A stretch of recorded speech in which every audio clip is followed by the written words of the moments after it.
हरे कृष्णा प्रभु जी, दंडवत प्रणाम। हरे कृष्णा माता। हरे कृष्ण। हरे कृष्णा प्रभु।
हरे हरे कृष्णा कृष्णा माता प्रभु जी, जी। दंडवत प्रणाम। हरे कृष्णा सभी भक्तों को प्रणाम। कैसे हैं आप सब? हरे हरे कृष्णा माता जी, दंडवत हरे प्रणाम। कृष्णा, हरे हरे कृष्णा, कृष्णा दंडवत माता जी, प्रणाम। दंडवत प्रणाम। हरे कृष्णा, दंडवत प्रणाम। आप सब कैसे हैं? सब हरे बढ़िया कृष्णा माता माता जी। जी, दंडवत सब प्रणाम। हरे कृष्णा, दंडवत प्रणाम। तूने ज्वाइन करना कर ले। ठीक है, तो हम स्टार्ट करते हैं। कृष्ण माता आचार्य जी, को दंडवत। प्रणाम करते हैं। हरे कृष्णा, दंडवत प्रणाम। आचार्य को प्रणाम करते हुए ठीक है। ओम अज्ञानतिमिरान्धस्य ज्ञानाञ्जनशलाकया चक्षुरुन्मिलितं येन तस्मै श्रीगुरुवे नमः। श्रीचैतन्यमनोभीष्टं स्थापितं येन भूतले स्वयं रूप कदा मह्यं ददाति स्वपदान्तिकं। वन्देऽहं श्रीगुरो श्रीयुत्पत्कमलं श्रीगुरून् वैष्णवांश्च श्रीरूपं साग्रजातं सहगण रघुनाथान्वितं तं सञ्जीवं सावधूतं सावधूतं परिजनसहितं श्रीकृष्ण चैतन्य देवम् श्री राधा कृष्ण पादान सहगन ललिता श्री विशाखान्वितांश हे कृष्ण करुणा सिंधु दीन बंधु जगतपते गोपेश गोपिका कांत श्री राधा कांत नमस्तुते। तप्त कांचन गौरांगी श्री राधे वृंदावनेश्वरी वृषभानुसुते देवी प्रणमामि हरिप्रिये। वाञ्छा कल्पतरुभ्यश्च कृपा सिन्धुभ्यश्च पतितानां पावनेभ्यो वैष्णवेभ्यो नमो नमः। जय श्री कृष्ण चैतन्य प्रभु नित्यानंदा श्री अद्वैत गदाधर श्रीवासादि गौर भक्त वृंदा। हरे कृष्णा कृष्णा कृष्णा हरे हरे, हरे राम राम राम हरे हरे। हरे कृष्णा कृष्ण कृष्ण हरे हरे, हरे राम राम राम हरे हरे। हरे कृष्ण कृष्ण कृष्ण हरे हरे, हरे राम राम राम हरे हरे। नमो विष्णु पादाय कृष्ण पृष्ठाय भूतले श्रीमते भक्ति वेदांता स्वामी नित्य नामिने नामस्ते सरस्वती देवे गौरवाणी प्रचारिणे निर्विशेष शून्यवादी पाश्चात्य देश तारिणे।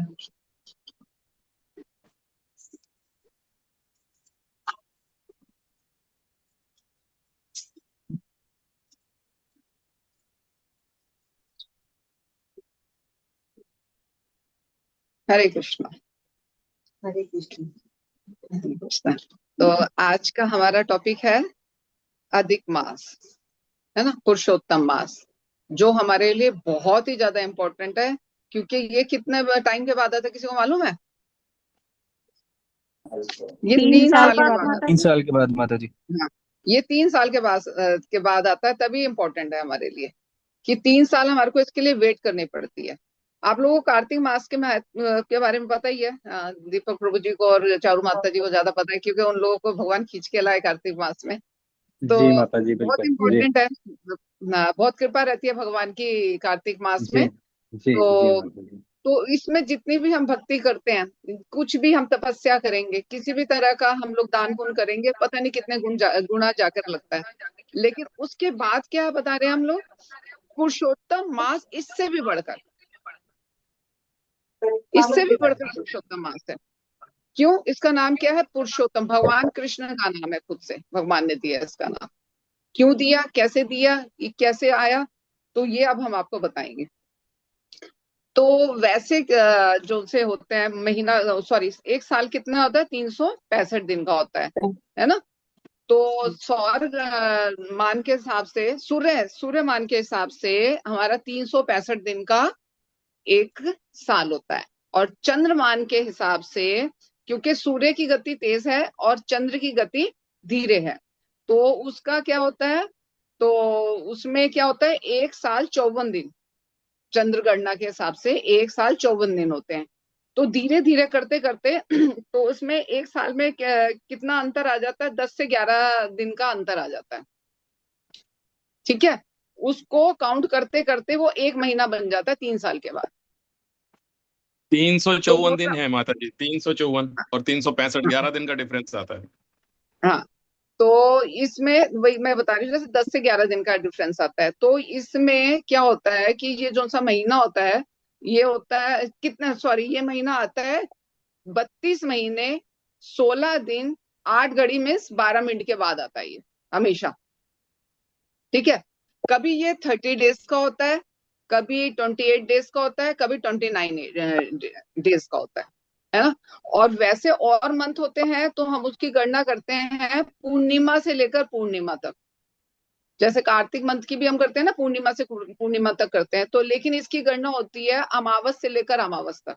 जैसे आज अमावस है, तो अब अमावस से अमावस तक की इसकी गणना रहेगी। और ये कल से, इसमें जो भी हमने करना है, कल से हम इसका स्टार्ट कर देंगे। ठीक है, तो ये बहुत महत्व रखता है, क्योंकि ये 3 साल के बाद आ रहा है। बहुत कृपा मिलती है इस पे। और ये मंत्र बना कैसे, 3 साल के बाद आया कैसे? तो जैसे आपको ये गणना बताई जा रही है, उस गणना के अकॉर्डिंग ये मास एक अलग आ गया। हर महीने का नाम होता है, हर महीने का नाम है ना, आपको मालूम है ना। जैसे इंग्लिश कैलेंडर के हिसाब से भी है और हिंदी कैलेंडर के हिसाब से भी है। तो ये एक्स्ट्रा हो गया, हाँ, तो फिर इसका कोई नाम ही नहीं था। जो हमारी बॉडी में से एक्स्ट्रा हो जाता है उसको क्या कहते हैं हम? मल। बॉडी से एक्स्ट्रा जो भार होता है उसको मल कहते हैं। तो इसको मल मास कहा जाता था। तो इसकी बहुत ज्यादा हंसी मजाक और कहा जाता था कि तुम्हारा कोई देवता नहीं है, तुम्हारा कोई नाम नहीं है, तुम मल के समान हो, तुम मल हो। तो इस मंथ की देवी बहुत रोई और वो सीधा विष्णु जी के पास गई। और विष्णु जी के पास जाकर बोली कि इस तरह से मेरे को बोला जा रहा है, कृपा करके मेरा उद्धार करें। तो भगवान विष्णु और भगवान कृष्ण तो एक ही हैं। भगवान विष्णु और भगवान कृष्ण तो एक ही हैं, बट लेकिन फिर भी जैसे एक कार्य के अकॉर्डिंग है ना, उनको अलग अलग डिपार्टमेंट है। जैसे भगवान कृष्ण की एक्सपेंशन से ही मतलब सबकी डिपार्टमेंट्स हैं। तो उन्होंने क्या किया, वो विष्णु भगवान के पास गए, विष्णु भगवान उनको लेकर भगवान कृष्ण के पास गए। कहाँ गए? भगवान कृष्ण के पास कहाँ जाया जाता है? गोलोक वृंदावन धाम। वहां भगवान क्या कर रहे थे? गोपियों के साथ रास रच रहे थे। जब वहां भगवान को पता लगा कि ये मुझसे मिलने के लिए आए, तो भगवान मुझसे मिलने के लिए गए। तो वो भगवान के चरणों में गिर पड़ी और बोली कि हे प्रभु, मुझे अपने चरणों की शरण दीजिए, मैं बहुत तिरस्कृत हो चुकी हूँ, तिरस्कार बहुत ज्यादा हो गया मेरा। तो मेरा कोई नाम नहीं है, मेरा कोई देव कुछ भी नहीं है मेरा, मेरे को इसलिए मल मास कहा जाता है, मैं मल के रूप में हूँ। तो भगवान ने कहा कि आप मेरी शरण में आई हो। जो भगवान की शरण में चला जाता है तो वो सबसे ज्यादा इंपॉर्टेंट हो जाता है, उसको भगवान अपने साथ रखते हैं। जिसके ऊपर भगवान की कृपा हो जाती है तो भगवान उसको हमेशा अपने साथ रखते हैं, उसकी लाइफ में इंटरफेरेंस खुद से करते हैं। ठीक है, तो भगवान ने कहा तुम मेरी शरण में आई हो तो मैं तुम्हें अपना नाम देता हूँ। भगवान ने उनको अपना नाम दिया पुरुषोत्तम। भगवान का नाम है पुरुषोत्तम, पुरुषोत्तम नाम दिया, इसलिए उनका क्या नाम हो गया? पुरुषोत्तम मास। पहले मल मास कहा जाता था, मल मास अभी भी कहेंगे ना, तो अगर हम अपनी सारी गंदगी निकाल देंगे इस मास में, तो वो भी मल कहा जाएगा। हमारी बॉडी में, हमारे दिमाग में पता नहीं किस किस तरह का मल चल रहा होता है, तो बहुत गंदगी भरी होती है, वो निकाल देंगे, वो भी इसी को क्या कहा जाएगा, हमारा मल मास। लेकिन भगवान ने उन पर कृपा करी तो उनको मिल गया पुरुषोत्तम मास। कहते तुम्हारी जिन्होंने मतलब तुम्हारा तिरस्कार किया जिन्होंने, तो अब उन लोगों को तुम्हारे पास आना पड़ेगा और तुम्हारी शरण ग्रहण करनी पड़ेगी, क्योंकि अब मैंने तुम्हारा नाम दे दिया, तुम्हारे को अपना नाम दे दिया। तो भगवान का नाम मिला तो उसमें क्या है, लेकिन इस मास में क्या होता है, कोई फेस्टिवल्स नहीं होते हैं, क्योंकि अलग से है ना ये मास निकल कर आया, तो इसमें किसी तरह का फेस्टिवल नहीं होता, कोई शुभ कार्य नहीं करने होते हैं। मतलब भौतिक शुभ कार्य नहीं करने होते हैं, आध्यात्मिक तो बहुत सारे करने होते हैं। भौतिकता में जो होते हैं, जैसे गृह प्रवेश, कान छिद्र, और कोई भी नया काम किसी तरह का, कोई गाड़ी खरीदना, कोई कुछ करना, कोई भी कार्य नहीं करना होता है इस मास में। लेकिन बस इस मास में क्या है, भक्ति करो, भक्ति करो, भक्ति करो, भक्ति करो, भक्ति करो। 16 गुना बढ़कर मिलती है भक्ति जो हम इस मास में करते हैं। अगर आपने एक बार हरे कृष्ण महामंत्र कर लिया तो 16 बार काउंटिंग होगी, लेकिन हम ये ना सोचे कि 16 बार काउंटिंग हो रही है तो हम एक ही बार करेंगे, बस हो गया ना हमारी काउंटिंग। नहीं, ऐसा ना करें। भगवान उससे बहुत प्रसन्न होते हैं जो इस मास में बहुत अच्छे से भक्ति करता है। तप का ध्यान देना है, ब्रह्म मुहूर्त में उठना है। इस मास में ब्रह्म मुहूर्त भी थोड़े सी ही अवधि का होता है, उसका समय बहुत कम होता है ब्रह्म मुहूर्त का। इसलिए हमारे को 4 बजे 4:30 बजे तक मैक्सिमम उठ जाना चाहिए, इससे लेट नहीं। ठीक है, 1 महीने की तपस्या कर लो। अगर हम कोई भी कार्य 21 दिन तक करते हैं तो आपको मालूम है वो बिल्कुल जैसे होता है कि हमेशा के लिए हमारा बंद जाता है, अगर हम 21 दिन तक कोई कार्य कर लेते हैं। तो ये तो हम पूरा 1 मंथ कर रहे हैं पूरा, तो हमारी लाइफ में वो उतर जाएगा, हम ब्रह्म मुहूर्त में वैसे भी उठ पाएंगे। ठीक है, तो इसमें दान करना चाहिए, डेली ही दान करना चाहिए, कुछ भी पता नहीं कितने गुना बढ़कर मिलता है। भगवान का दान करें, भगवान को दान करें ना, मंदिरों में दान करें, भगवान के नाम से दान करें। भगवान के नाम से दान करेंगे तो भगवान वैसे प्रसन्न हो जाएंगे, है ना। कर्मकांडी दान ना करें, भक्तों को अपने घर बुलाएं, संकीर्तन करें, प्रसाद सर्व करें, बहुत कृपा मिलती है। तो इसमें एक कथा आती है, पद्म पुराण में बताया गया है कि जो इस मास में अच्छे से भक्ति नहीं करता है ना, इस मास की फिर से मतलब इसकी तिरस्कृत करता है इसको, तो उसको कितना कितना गलत फल भुगतना पड़ता है। तो इसमें एक कथा आती है द्रौपदी की। पिछले जन्म में द्रौपदी मेधावी ऋषि थे, उनकी पुत्री थी। तो मेधावी ऋषि की पत्नी का शरीर छूट गया और मेधावी ऋषि जो है अपनी भक्ति में ही लगे रहते थे, उनको ध्यान नहीं रहा कि मेरी बेटी भी है, वो बड़ी भी हो रही है, उसका विवाह भी करना है। वो करते करते, अपनी तपस्या करते करते उनका भी शरीर छूट गया, मेधावी ऋषि का। तो उनके मित्र थे दुर्वासा मुनि। एक बार दुर्वासा मुनि उनको लगा कि मैं अपने मित्र से मिलकर आता हूँ। तो जब उनकी कुटिया में पहुंचे तब उनको पता लगा मेधावी ऋषि ने शरीर छोड़ दिया। तब ऐसे फोन वोन नहीं होते थे ना, जो पता लग जाता था कि क्या क्या हो गया, है ना। तो वो उन्होंने शरीर छोड़ दिया। तो वो पुत्री उनकी बहुत रो रही थी कि मैं अकेली हूँ, मेरा विवाह भी नहीं हुआ, मेरे को अकेले से सब कुछ करना पड़ता है, मैं बहुत परेशान हूँ। तो मेधावी ऋषि ने बोला तुम एक काम करो, अभी थोड़े दिनों में ना अधिक मास आने वाला है, तुम उसमें तपस्या करो अच्छे से भगवान की, तो भगवान तुम्हारे ऊपर कृपा करेंगे। तो उसने कहा कि ये तो मलमास है, इसमें क्या तपस्या करनी है, इसमें तो कुछ भी शुभ कार्य नहीं होते हैं, तो आप मेरे को ऐसे गलत बात नहीं सिखाओ, मेरे को नहीं करना ये तपस्या व्यवस्था यहाँ पे अधिक मास में, मेरे को कुछ भी नहीं करना है। तो उन्होंने कहा ठीक है। दुर्वासा मुनि का तो आप लोगों को पता है ना, जरा सा गुस्सा आ जाता है, कोई भी बात करे तो वो श्राप दे देते हैं फट से। लेकिन उन्होंने अपने मन को शांत रखा।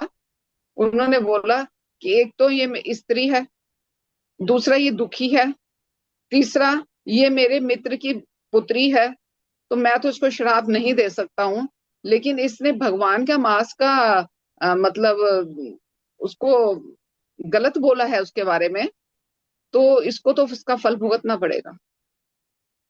तिरस्कार कर दिया इस मास को, जो इतना तपस्या का फल दे सकता है उसका तिरस्कार कर दिया, तो उसका फल भुगतना पड़ेगा। और वो तो चले गए चुपचाप, तो धीरे धीरे उसकी सुंदरता खत्म होने लग गई, है ना, वो क्षीण होने लगी, वो बुढ़ापे की तरफ जाने लगी इतनी जल्दी जल्दी। तो उसको महसूस हुआ कि कुछ गलत हुआ है। तो फिर उसने क्या किया, शिव जी की उपासना करनी शुरू करी, उनकी तपस्या की। क्या तपस्या करती थी वो? इतनी तेज गर्मी में अग्नि के पास बैठ कर तपस्या करना, ठंड में पानी में जाके खड़े होकर तपस्या करना, इस तरह की तपस्या की। और शिव जी उससे प्रसन्न हुए। तो शिव जी ने बोला कि मांगो, क्या मांगती हो पुत्री? तो उसने क्या मांगा, पतिम देहम देहम, पति मतलब पति को दीजिए, पति को दीजिए, पति को दीजिए, पति को दीजिए, पति को दीजिए, 5 बार बोल दिया उसने हड़बड़ाहट में। तो शिव जी ने कहा तथास्तु, तुम्हारे 5 पति होंगे। कहती मैंने थोड़ा ना 5 पति मांगे। कहते तुमने 5 बार बोला है। तो कहती वो तो मैंने हड़बड़ाहट में बोल दिया। तो शिव जी ने कहा अब तो मैं दे चुका हूँ वरदान, तो ये तो मिलेगा मिलेगा, ठीक है, तुम्हारे को इस जन्म में नहीं मिलेगा तो अगले जन्म में मिलेगा, लेकिन तुमने तपस्या की है तो उसका फल भी मिलेगा तुम्हारे को। तो उन्होंने तपस्या की थी। नेक्स्ट बर्थ में वो द्रुपद, राजा द्रुपद थे, उनके घर धृष्टद्युम्न के साथ प्रकट हुई अग्नि से। किसी के गर्भ से, योनि से नहीं प्रकट हुई, वो अग्नि से प्रकट हुई। तो राजा द्रुपद ने तपस्या की थी, क्योंकि उनका पहला पुत्र हुआ था शिखंडी, है ना। तो वो तो राज्य नहीं कर सकता था ना शिखंडी को। शिखंडी के बारे में मालूम है ना आप लोगों को? तो वो राज्य नहीं कर सकता था, किन्नर किन्नर होते हैं ना वो। तो फिर उन्होंने देवताओं का यज्ञ किया, वहां से प्रकट हुए। पहले तो ये द्रौपदी प्रकट हुई, फिर धृष्टद्युम्न प्रकट हुए, उनके ब्रदर। जब ये द्रौपदी प्रकट हुई तो उनको इतना गुस्सा आया द्रुपद महाराज को कि मैंने तो पुत्र मांगा था, ये पुत्री कैसे होगी। उन्होंने इतने गुस्से में आके अपनी पुत्री को श्रापित कर दिया कि जाओ तुम्हारे कितने पति होंगे, बहुत सारे पति होंगे। क्योंकि ये जो चीज होनी थी ये किसी तरह से, किसी बहाने से होनी थी। तो उनको फिर बाद में सोचा कि मैंने बहुत गलत कर दिया, लेकिन अब तो कह ही चुके थे, ठीक है। तो फिर इसी तरह से 5 लोग, जैसे पांडवों से उनका विवाह हुआ।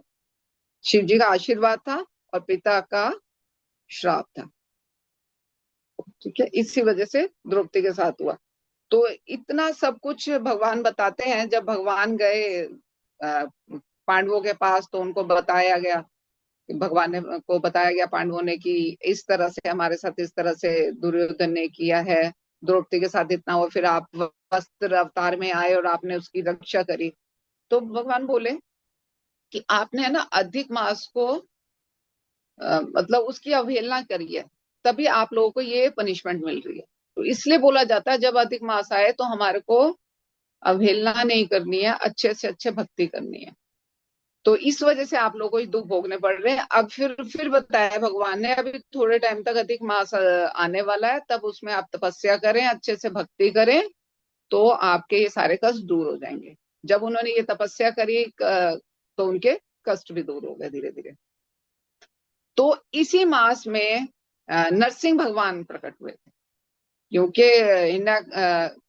हिरण्यकशिपु ने क्या वरदान माना था, हर तरह का माना था ना, इसमें ना मरूं, उसमें ना मरूं, उसमें ना, उसमें भी कहा था इस मास, किसी भी मास में ना मरूं। तो उसके लिए तो अलग से निकाल के लाना पड़ेगा ना मास। तो भगवान नरसिंह भगवान भी अधिक मास में ही प्रकट हुए थे, कि वो कोई महीना ही था ही नहीं, बिल्कुल अलग से डिफरेंट था। उन 12 महीनों से किसी महीने में ना मरूं उसने बोला था, तो 13वां महीना तो निकाल के लाना था ना, ये भी एक कारण रहा था। तो भगवान नरसिंह प्रकट हुए। बोलो नरसिंह भगवान की जय। तो अब उसमें हमारे को करना क्या चाहिए, ये चीज तो हमारे को पता लग गई कि क्या क्या हुआ, किस तरह से हुआ।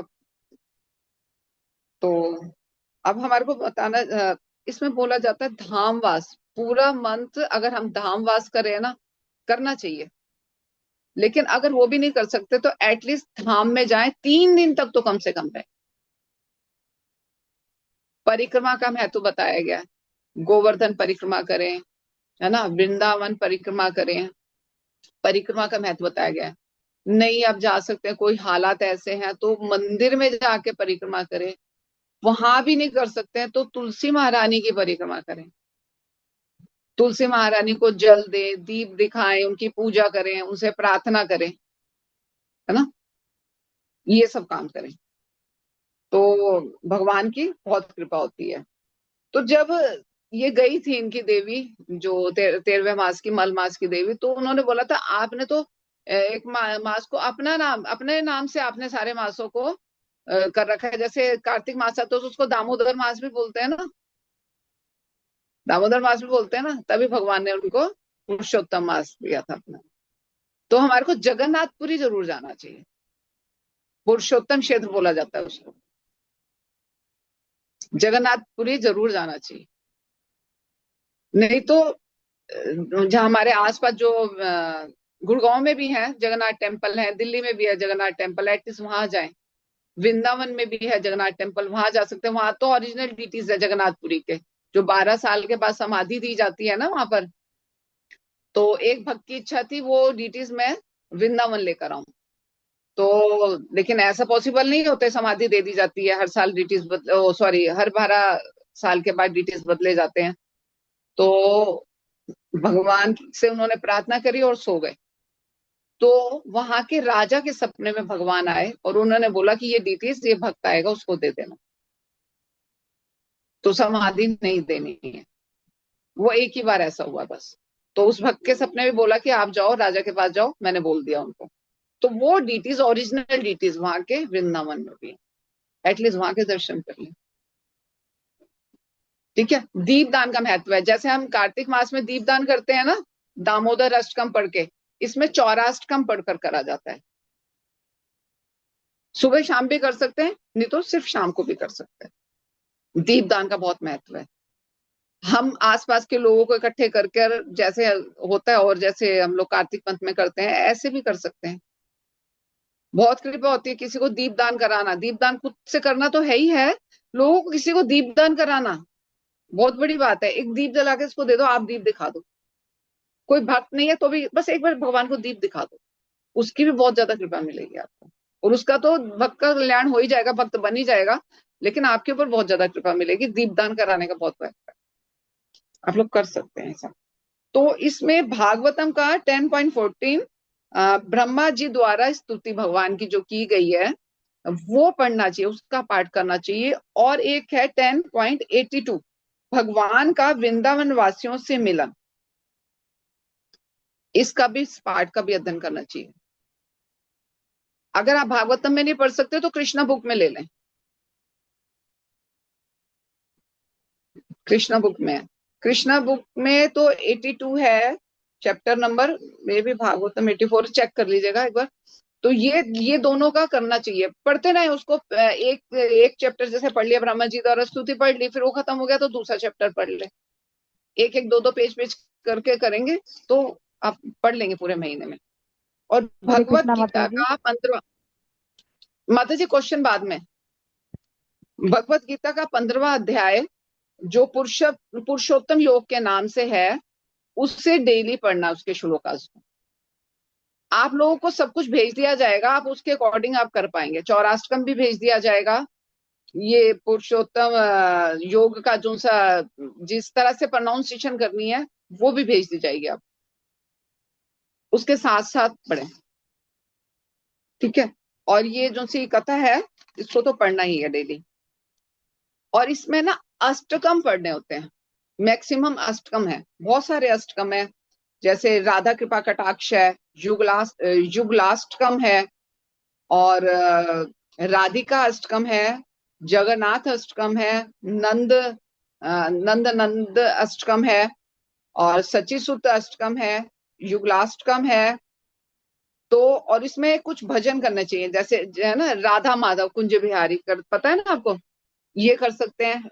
और राधा कृष्ण प्राण मोर युगल किशोर मतलब आपको ये इतनी एक्टिविटीज दे दी गई हैं, सारा दिन आप कुछ कुछ कुछ कुछ करते रहोगे और इसमें कर लोगे तो एक तो सब कुछ आ जाएगा और भगवान की कृपा बहुत बड़ी, बहुत ज्यादा कृपा मिलेगी। चलते फिरते करते रहें, ये भजन ही गाते रहें चलते फिरते, भगवान के आगे खड़े हो जाओ, उनको भजन सुनाकर आ जाओ ना, 2 मिनट 3 मिनट लगे, भजन सुना के आ जाओ फटाफट से, है ना। तो भगवान को भी लगेगा हाँ मेरे पास आता तो है भाई, फटाफट अपने घर में सबका छोटा छोटा मंदिर सबके पास ही होगा कि चल वैसे नहीं आ रहा है, इस बहाने ही आ रहा है। मतलब इतनी छोटी सी सेवा को भगवान इतनी बड़ी सेवा मान लेते हैं। जाएं फटाफट जाके भजन सुनाकर आ जाएं, कोई भी अष्टकम पढ़कर आ जाएं। तो जहां पर भी हम, बाहर ऑफिस में भी है, कहीं पर भी है, वहां खड़े होकर पढ़ ले फटाफट। ये सारे अष्टकम तो पढ़ने हैं, मेन जो उनसे है नंद नंदाष्टकम और है सचिसुत अष्टकम और जगन्नाथ अष्टकम। ये जगन्नाथाष्टकम तो डेली ही पढ़ना चाहिए, और चौराष्टकम तो दीपदान करते हुए पढ़ना ही है, जैसे दामोदर अष्टकम करते हैं ऐसे ही चौराष्टकम करना है डेली। ठीक है, डेली दान का महत्व बताया आपको मैंने, डेली दान करना है। और अपनी कोई भी प्रिय वस्तु जीवा से रिलेटेड होती है, सबसे पहले हम जीवा का ही कंट्रोल नहीं होता हमारे ऊपर कि हम जो फेवरेट चीज हो हमारी उसको छोड़ दो। ये नहीं कि मैं करेला छोड़ देता हूँ, मैं करेला तो कड़वा मैं वैसे ही नहीं खाता, छोड़ देता हूँ, ऐसे नहीं करना है। जो मेरी फेवरेट है, राजमा चावल है, पिज्जा है, ये है वो है, इनमें से छोड़ो ना कुछ। और लेकिन और बाहर का ना खाएं, सिर्फ कृष्ण प्रसाद ही खाएं। 1 महीने तक सोच लो मेरे को कृष्ण प्रसाद ही खाना है, कहीं जा रहा हूँ तो घर से भोग लगा के ले जाऊं, मेरे को बाहर खाना ही ना पड़े, एक घूंट पानी भी मेरा भगवान का भोग लगा हुआ अंदर उतरे। आप इस चीज को महसूस करोगे कि मेरे अंदर चेंज आ रहा है इस मास में, बिल्कुल हल्का फील करोगे, बिल्कुल हल्का। ये सब चीजें करते करते अपना जप बढ़ाना है। जप का ना 2 की काउंटिंग में, 1 की में नहीं करना, 3 के में नहीं करना, 2 की काउंटिंग में, 2 4 6 8 इस तरह से जप बढ़ाना। माला जो करते हैं ना, 1 माला नहीं बढ़ानी, 2 माला बढ़ानी है, 4 माला बढ़ानी है, 6 माला बढ़ानी है, 8 माला बढ़ानी, इस तरह से बढ़ानी, जिसकी जैसे भी क्षमता हो उसके अकॉर्डिंग 2 माला बढ़ानी है, 1 माला नहीं बढ़ानी, 2 माला बढ़ानी है इस मास में, पूरे मास में अगर मिनिमम में 2 माला बढ़ानी है। श्रवण करें, ज्यादा से ज्यादा लेक्चर सुने, यूट्यूब पे कुछ और सर्च ना करें, कुछ ना कुछ लेक्चर सुनते रहें। अभी आप लोगों को देंगे ये वाला इस मास का है ना, डेली एक आता है, तो वो डेली भेजा करेंगे आपको कथा, डेली की एक कथा, उसको सुने। अगर आपको जैसे पढ़ने में दिक्कत आ रही है तो सारे अष्टकम आप डाउनलोड कर लो और उसको सुनते रहो सारा दिन। ये भजन डाउनलोड कर लो, उसको सुनते रहो। आजकल तो सब एक्सपर्ट है इस चीज में, उसको डाउनलोड कर लो और सुनते रहो। नहीं है हमारे पास टाइम पढ़ने का, कोई बात नहीं, हम चलता रहेगा, हम सुनते रहेंगे उसको। ठीक है, आपको भेज दिया जाएगा तो उसको डाउनलोड कर लीजिएगा। और घी का दीप जलाना है, या तुलसी स्टिक पर जैसे कॉटन लपेट कर उससे भी दीप दान कर सकते हैं। ठीक है, और वृंदावन तो बहुत पास है, तो वृंदावन पहुंचे, अपराधों से बचें, धाम वास करें, परिक्रमा करें। ठीक है, और ब्रह्म मुहूर्त में उठना शुरू कर दें। इसमें ब्रह्म मुहूर्त का समय अवधि बहुत थोड़ी होती है, उठ के बैठ जाओ फट से, 4 साढ़े 4 बजे तक बस उठ के बैठ जाओ जल्दी से। अगर हम नहाने के लिए नहीं जा पा रहे, फ्रेश नहीं हो पा रहे, तो कुछ भी सुनने बैठ जाओ भगवान के लिए, कुछ भी करो करो, बस बस दिमाग में क्या है, राधा कृष्ण बस में होने चाहिए। हाँ, खाना खा गए तो हरि बोल, म्यूट कर लीजिए प्लीज। ठीक है, और 15वां अध्याय डेली पढ़ना है श्लोक का उसका। तो भगवान के पास जाकर, और एक आपको हम श्लोका देंगे, जो उस श्लोक को भगवान को पढ़ना है। दीपदान करते हुए भी पढ़ सकते हैं, और भगवान को उठा रहे हैं जैसे भी कर रहे हैं, भगवान के सामने जाकर एक बार प्रेयर करनी है। गोवर्धन धरम वंदे गोपालम गोप रूपिकम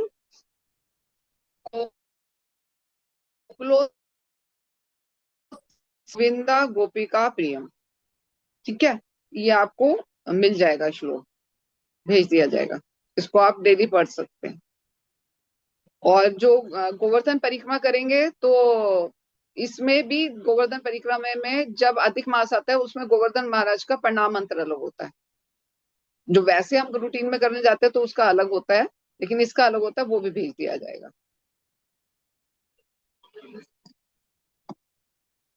ठीक है, अभी तो मैं इतना ही बता पाई हूँ, क्योंकि आप लोग इसको इजीली अपने, अगर इसको भी खाली उतार लेंगे अपनी लाइफ में तो बहुत बड़ा फल मिलने वाला है आपको, बहुत। ठीक है, अब प्रश्न कर सकते हैं, 8 मिनट है तो जल्दी जल्दी से प्रश्न कर सकते हैं। हरे कृष्ण। यस दीपक प्रभु जी। माता जी, अभी आपने बताया कि ये जो मंथ आता है एवरी 3 ईयर्स के बाद आता है मल मास, और इसको पुरुषोत्तम मास कहा जाता है। तो इसको हर 3 साल बाद जो रिपीट होता है, तो इसको हर बार कोई नया नाम आता है, या एवरी 3 ईयर बाद जो पुरुषोत्तम भी आता है मास, तो पुरुषोत्तम मास ही कहलाती है? पुरुषोत्तम मास इसका अच्छा, फिक्स है, पुरुषोत्तम मास। हर तीन हाँ साल बाद जो मास आता है जिसको मल मास कहते हैं, उसको हर मास में पुरुषोत्तम मास ही दिया हाँ, जाता है भगवान ने अपना नाम दे दिया अलग? इसको, पुरुषोत्तम मास ही कहते हैं इसको। ठीक है। और दूसरा मैं पूछ रहा था, जैसे आप कह रहे हैं कि मॉर्निंग में ब्रह्म मुहूर्त की अवधि कम रहती है, 4 साढ़े 4 बजे उठ जाना चाहिए। 4 साढ़े 4 बजे से कब तक होता है ये ब्रह्म मुहूर्त? प्रभु जी वैसे तो ये होता है टाइम, और अगर हम 10 से 4 बजकर 10 जो ब्रह्म मिनट मुहूर्त से का चार समय बजकर है ना अट्ठावन उससे मिनट 1.5 घंटा पहले, हाँ जैसे ये होता है मैं वैसे ये ब्रह्म मुहूर्त का समय। जैसे जैसे मैं ये पूछना चाहता हूँ, 4 बजे 4:30 बजे हम उठ गए, जब तक हम फ्रेश होंगे नहाना धोना करेंगे तब तक तो ब्रह्म मुहूर्त खत्म हो जाएगा।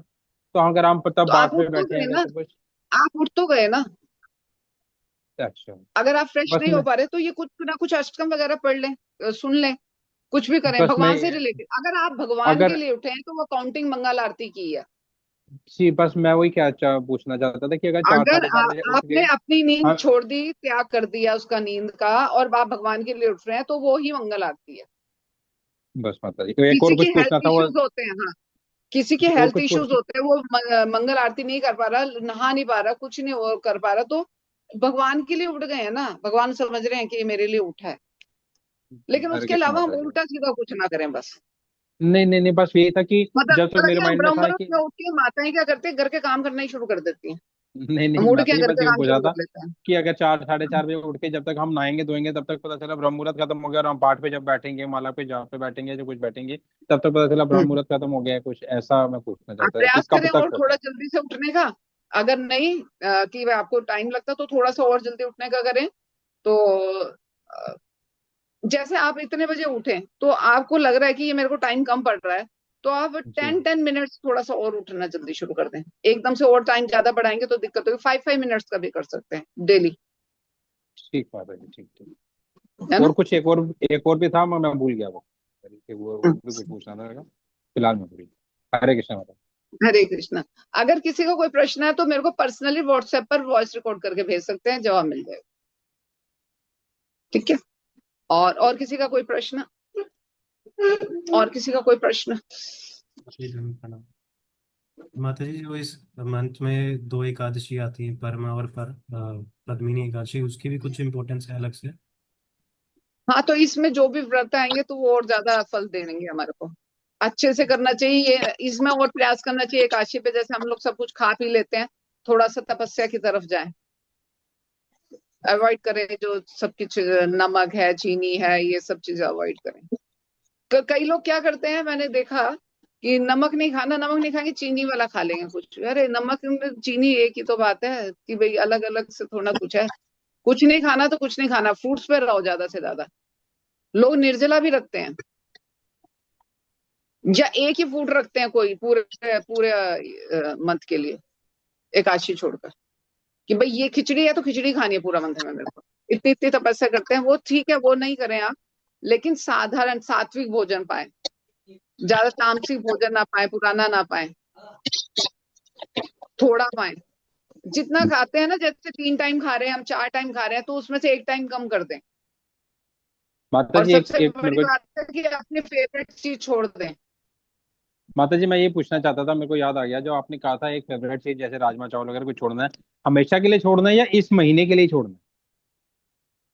नहीं नहीं, छोड़ना मतलब से मतलब जो फेवरेट है अगर आपके, तो सिर्फ इस मंथ के लिए। और इस उसके बाद मंथ के जब लिए आप छोड़ना खाएंगे है? इस मंथ के बाद, हाँ सिर्फ इस मंथ के लिए, कि भगवान के लिए छोड़ रहा हूँ मैं।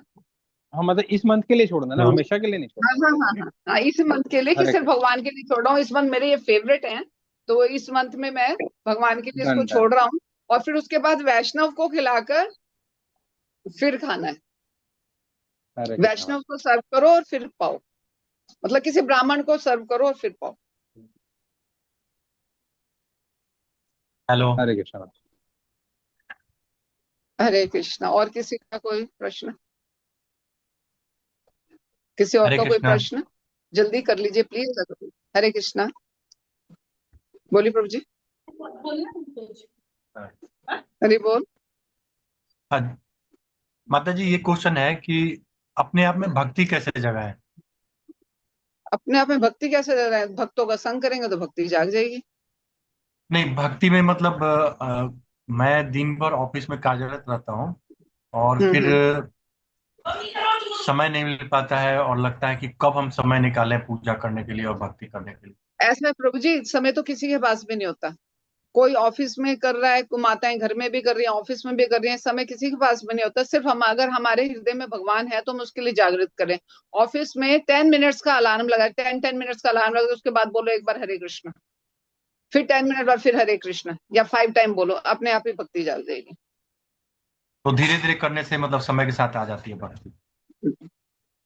आपके जी कॉन्शियस में धन्यवाद। पूरी चेतना पूरी आपकी उस कृष्ण में हो गई ना सारा दिन के लिए। जी आप कहीं भी इधर उधर होंगे, मेरा अलार्म बज जाएगा, और 10 मिनट्स का बजने वाला भी तो क्या है, कृष्ण। जी और हरे जिस टाइम कृष्ण। आप घर पर होते हैं तो एटलीस्ट, तब मैं कह रही हूँ अगर नहीं पढ़ पा रहे तो ये अष्टकम वगैरह सुने, चलते ही रहें। ड्राइव कर कर जा रहे हैं, कहीं ऑफिस जा रहे हैं, कान में सुनते रहें, यही सब कुछ अपने दिमाग, अपने भक्ति जाग जाएगी। क्योंकि हमारे हृदय में परमात्मा खुद से स्वयं बैठे हुए हैं। हमने खुद से ही जी उनके ऊपर धूल जमा रखी है, उस धूल को साफ करना है। ऐसे भक्ति करके धूल साफ हो जाएगी, कृष्ण प्रकट हो जाएंगे। जी कृष्ण अलग से साक्षात दर्शन नहीं देंगे कि ये रूप में आएंगे और भगवान हमारे को दर्शन देंगे, नहीं। ये आपको रियलाइजेशन होगी, जी धन्यवाद माता भगवान मेरे साथ हैं। जी। ये हरे अपने कृष्ण। आप से होगी रियलाइजेशन। और किसी का कोई प्रश्न? 1 मिनट रह गया, जल्दी से कर सकते हैं। कृष्णा माता जी, दंडवत प्रणाम। मन तो धन्यवाद, तुलसी प्रणाम। पिंडी का दीपक दिखाएंगे, वो दोनों टाइम दिखाना है या शाम को ही दिखाना है? वैसे दोनों टाइम दिखाएं तो बहुत अच्छी बात है। तुलसी महारानी का, नहीं नहीं, तुलसी की डंडी से भगवान को दीपदान दिखाएंगे ना, हाँ दोनों टाइम ही करना चाहिए, नहीं तो इवनिंग में तो करना ही करना है। करना ही चाहिए। नहीं तो दिए से भी कर सकते हो, दिए से भी कर सकते हो। अगर हमारे पास तुलसी स्टिक्स इतनी नहीं है तो थोड़ा सा तोड़ की डंडी उसमें दीप में लगा के भी कर सकते हो। तुलसी का तो चला गया ना, कारण उसमें कई बार नहीं होती ज्यादा तुलसी हमारे पास, ऐसे भी कर सकते हो। ठीक है माता जी। हरे कृष्णा माता जी। माता जी, तुलसी हरे कृष्ण। महारानी को तेल का दीपक दिखाएं या देसी घी का? देसी घी या तिल का तेल, इसके अलावा कोई नहीं। तेल का। देसी घी या तिल का तेल। ठीक, ठीक है माता। टाइम हो चुका है, वैसे कभी भी हो जाएगी मीटिंग ओवर। तो किसी का प्रश्न रह जाए तो मेरे को पर्सनली डाल दीजिएगा।